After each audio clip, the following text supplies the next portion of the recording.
Welcome back to another Netfix original. Today we will be showing you K-swapping our 89 Civics hubs and axles. Let's get started. Ripping off the wheel. All right, so far this has been removed. There is no CV shaft in it. I'm just gonna show you how to disassemble everything. Basically, we're just gonna take these two bolts off, which is a cap covering our upper ball joint nut. Then we have a tie rod nut. They're all 17mm and a lower ball joint nut. And then two bolts holding our brake caliper on with two bolts holding the flex line to the knuckle.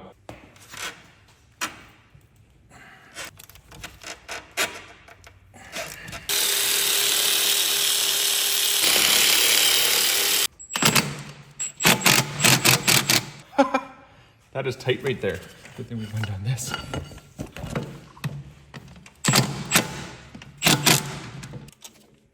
A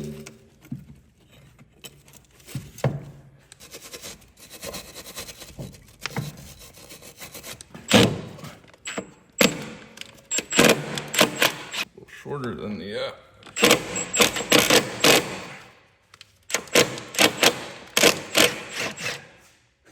we broke one. Woo! Oh, see, she's a little more rusty than the other side. Much more rusty over here. Cotter pins are nice and soft, so you can just take nuts off with them on usually, so you can get on it all the way. The cotter pin's in my way.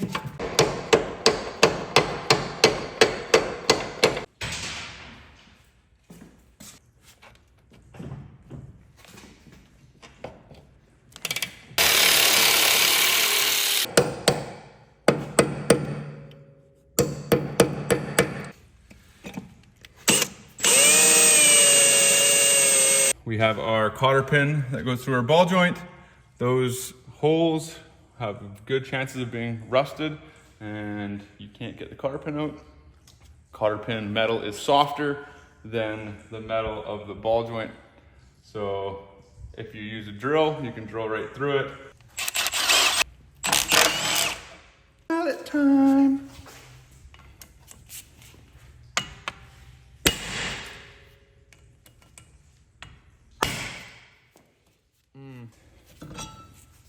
Oh, look at all that nice never-sees in there. Looks like we did this before.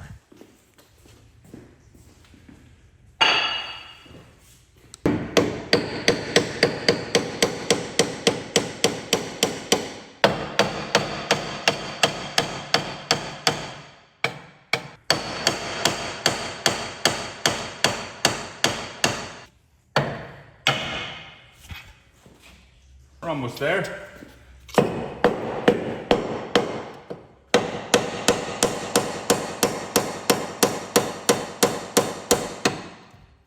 Don't do that, you might break your boot.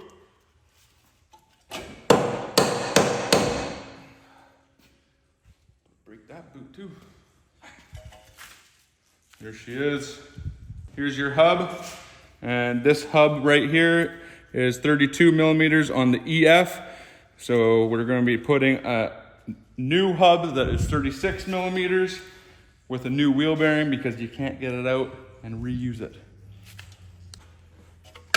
Now that we have our knuckle off of the vehicle, all we have to do is pop this little dust shield off, and then we're gonna smash out the hub. Since we're not using it, reusing it, it doesn't matter if we damage the splines in there, but if you were to reuse it, try not to damage the splines and get something that's gonna fit that hub shaft perfectly. So to get that off, I'm just gonna pry it.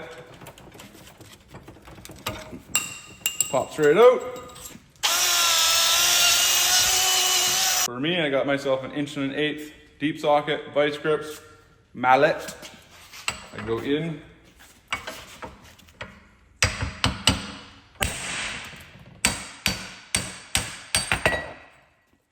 Just like that.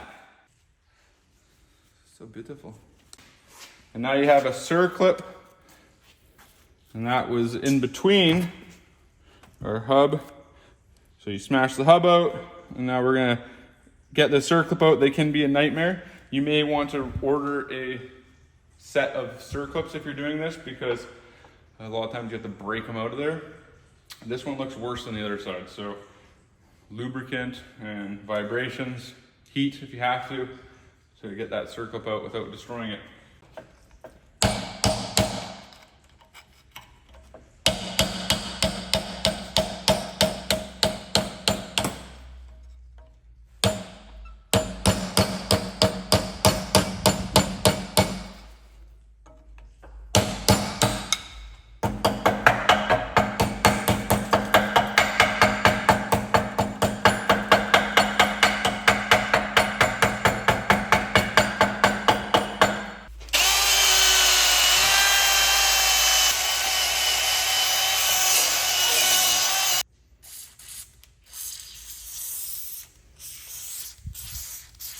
I'm gonna try and press this one out with that race on the inside. On the last one, it all kind of fell apart when I pulled it apart. So I just ripped all the ball bearings out of there. And because it's basically the same size as the outer knuckle here, I couldn't find a good piece that was small enough to fit inside the knuckle, but would catch on the outer race of that bearing. So I just welded a bead around the entire inner race like this. And when you do that, it shrinks and it makes the actual whole race a little bit smaller diameter. And then I was able to just hit it with a punch and the whole race came right out of there. So that's a little trick. But this one, we're gonna try and pull it out with the bearings and everything in there. And it may just all come out with the bearings and we might have to weld it anyways, but we'll give that a shot first before we go that far to welding. And they give you these nice big holes to try and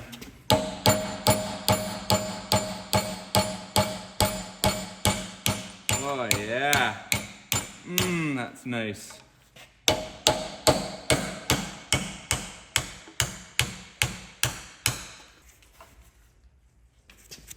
It's a little awkward because it's supposed to go the other way, but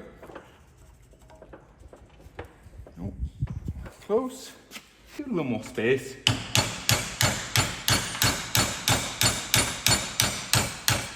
Oh yeah. When the whole thing's rotating, you know she's loose.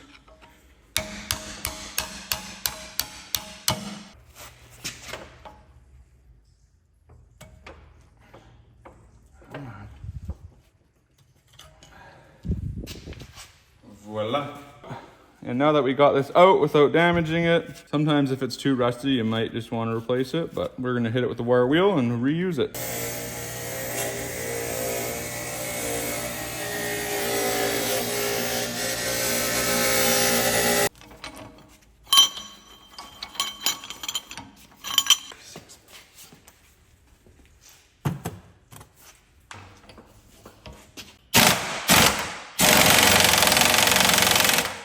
So if you are able to just press on that inner race when you're pulling out the wheel bearing, as long as the inner race and all the ball bearings are in there, it'll grab the center section, that center section. And as long as you don't like make it go on an angle and it's everything straight and flush, she'll pull right out of there. Make sure you clean the groove where that ring sits. I like to use a 90-degree pick like this and just scratch away so that the new ring sits in there perfectly. This dust shield is most likely falling apart on yours. You can either remove it or order new dust shields to make it look pretty.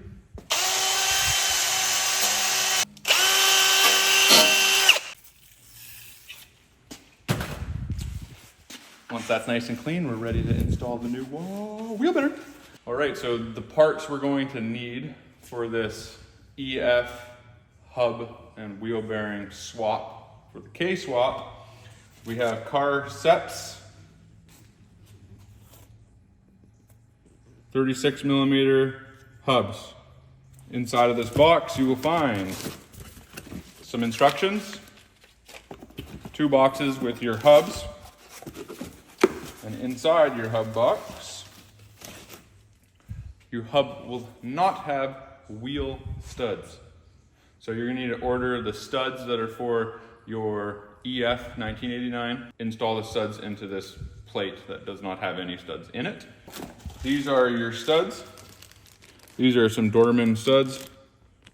610-269.1. Just run-of-the-mill studs. We're gonna use a stud installer to install those. And then the wheel bearing is also the same as the stud. It's for a 1989 Civic EF. And we just got the BR SKF wheel bearings. I like to use it just a little bit to move it. Some clean gloves on. Just to make the install a little smoother.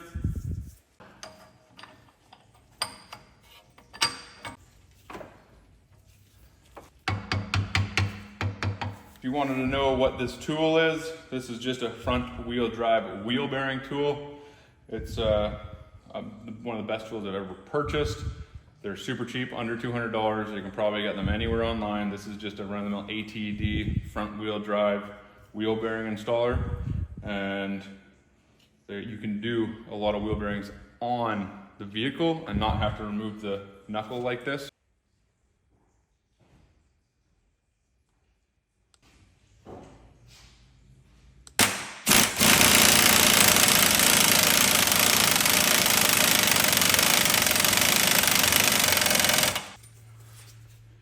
Stop looking at me, Swan.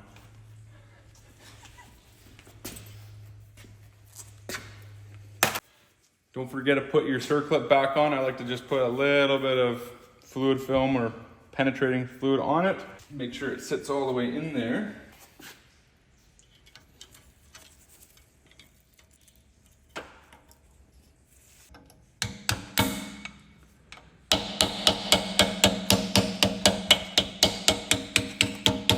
And one way to make sure it's in is I take it and just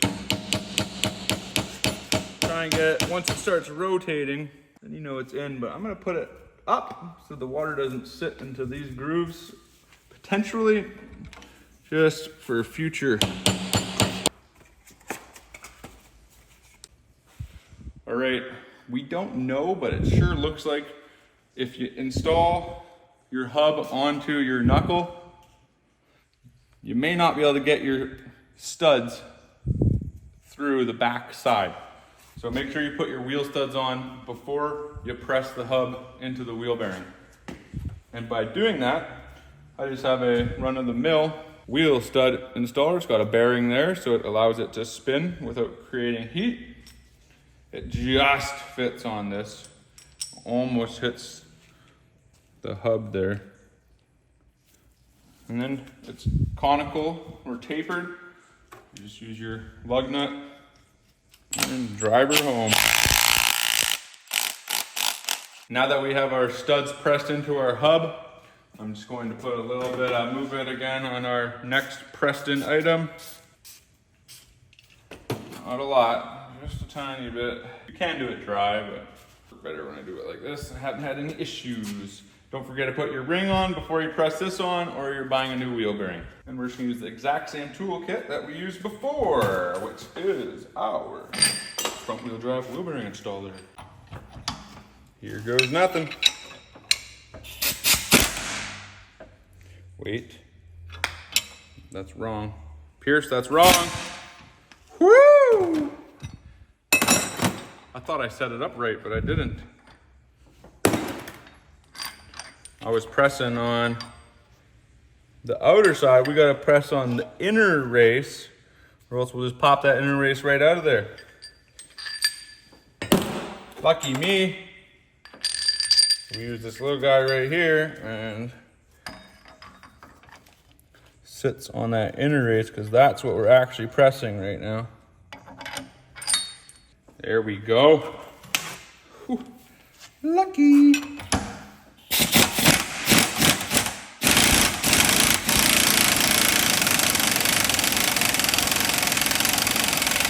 The little dust shield that we first removed from the back side of the wheel bearing, we're not sure, but we think that we're not supposed to use it.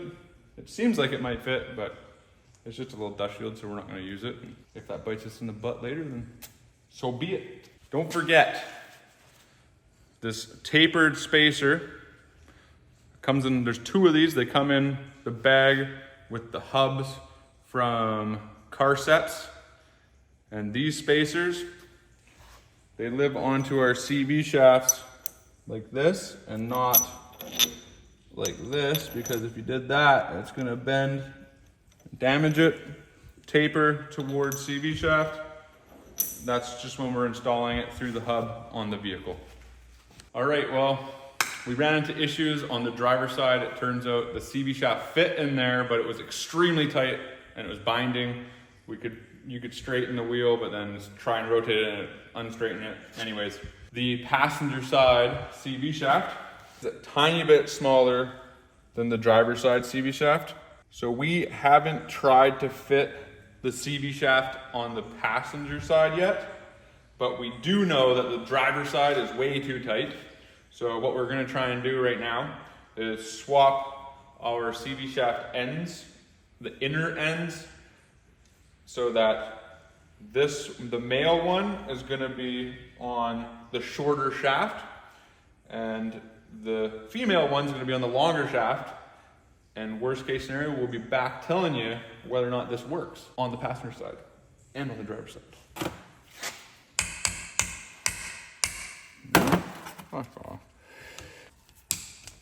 We're just cutting this one. I don't even know what we're gonna find in here.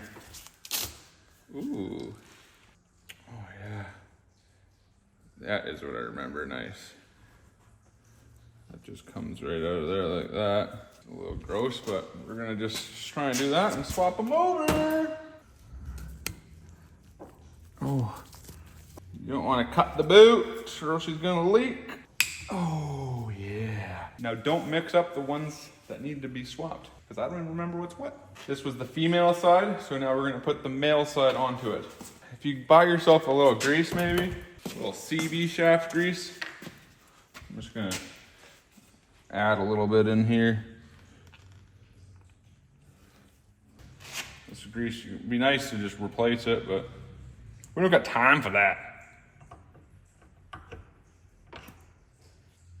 Probably want to clean that up so it's a bit of a dry fit.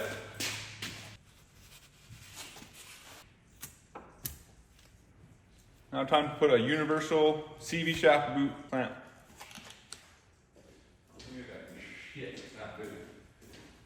Well, I have no universal CV shafts right now, or CV shafts, universal CV shaft.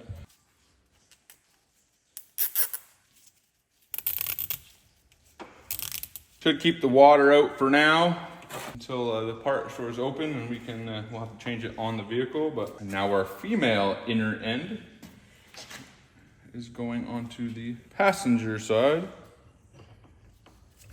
What will be the longer passenger side now.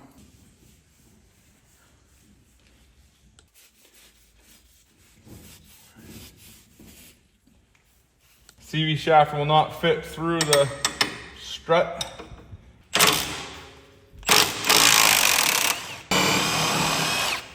All right, we have our driver's side CV shaft with our passenger side inner CV joint, and it's going onto the passenger side of the vehicle.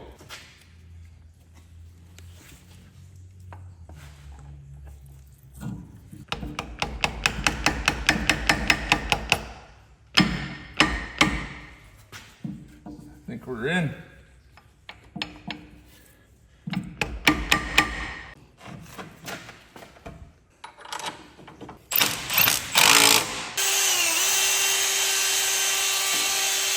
All right, we're gonna find out if this passenger side axle swap around is gonna work for us. Don't forget your little spacer that goes on your CV shaft. I like to grease it just a little bit, and then it stays there and doesn't fall off. I also like to use a very thin penetrating fluid. Move It is quite thin, it's not sticky. I like to use that on my splines just for future removal. And it's so thin that if a lot of guys try and use grease and then things lock up and you can't get it up through the spline, so just a thin penetrating fluid. Okay, get our lower BJ end. So, this is where we had troubles in the last one. Oh, I think this is gonna be better already. Oh yeah. Hopefully it's long enough. Because now we're like all the way in our home here. Threads. So the upper doesn't pull it right off of there. Pull down on our control arm here. Be strong, Karcepts, be strong. Should hold it at least. That was very hard. That means the one that was on this side would definitely not work. Let's see what that looks like when we tighten it up. So that's tight with our little spacer in there, and we think that the spacer needs to be in there so that the actual CV shaft doesn't hit the inside of in here. Gives you enough space there. And then, I mean, that feels pretty damn good. I think that's the way to do it.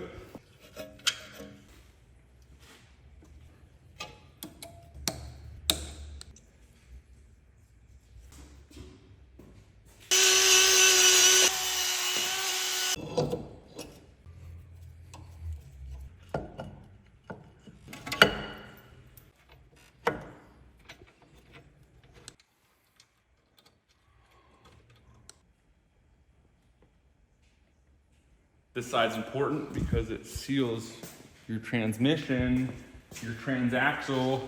The other side is just grease. It doesn't really matter too much. Let's see how she goes.